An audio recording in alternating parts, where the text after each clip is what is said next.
جس شخص نے نبی نام کہہ کے اللہ کے ساتھ اپنا تعلق قائم کیا نبی علیہ السلام کے بعد، میرے نزدیک تو وہ بھی کافر ہے، اور جس نے نبی کا نام لیے بغیر کشف اور الہام کے نام کے اوپر اللہ کے ساتھ اپنا تعلق قائم کیا وہ بھی کافر ہے۔ میرے ہاں تو کوئی گنجائش ہی نہیں ہے کسی کے اس طرح کی۔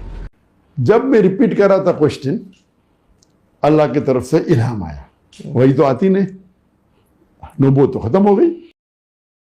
جی ناظرین، آپ نے خود سنا کہ مرزا صاحب فرما رہے ہیں کہ جو بندہ آپ صلی اللہ علیہ وسلم کا نام لیے بغیر کشف اور الہام کا دعویٰ کرے اور وہ یہ کہے کہ مجھے کشف ہوتا ہے یا مجھے الہام ہوتا ہے، وہ بندہ کافر ہے، اس نے کفر کیا ہے۔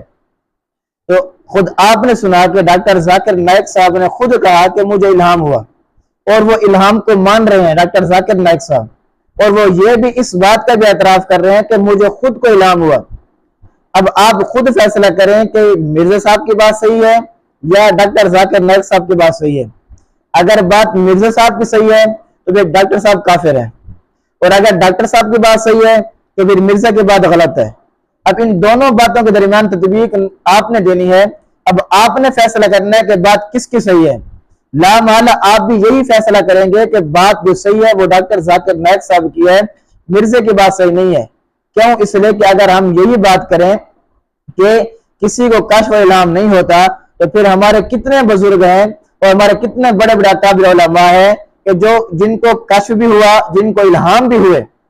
تو اب مرزا صاحب کہتے ہیں کہ جو بندہ کشف و الہام کا دعویٰ کرے وہ کافر ہے، تو پھر یہی ہماری درخواست ہے کہ پھر یہ کفر والا فتویٰ ڈاکٹر ذاکر نائک صاحب پر بھی لگاؤ، لیکن آپ یہ فتویٰ ان پر نہیں لگائیں گے۔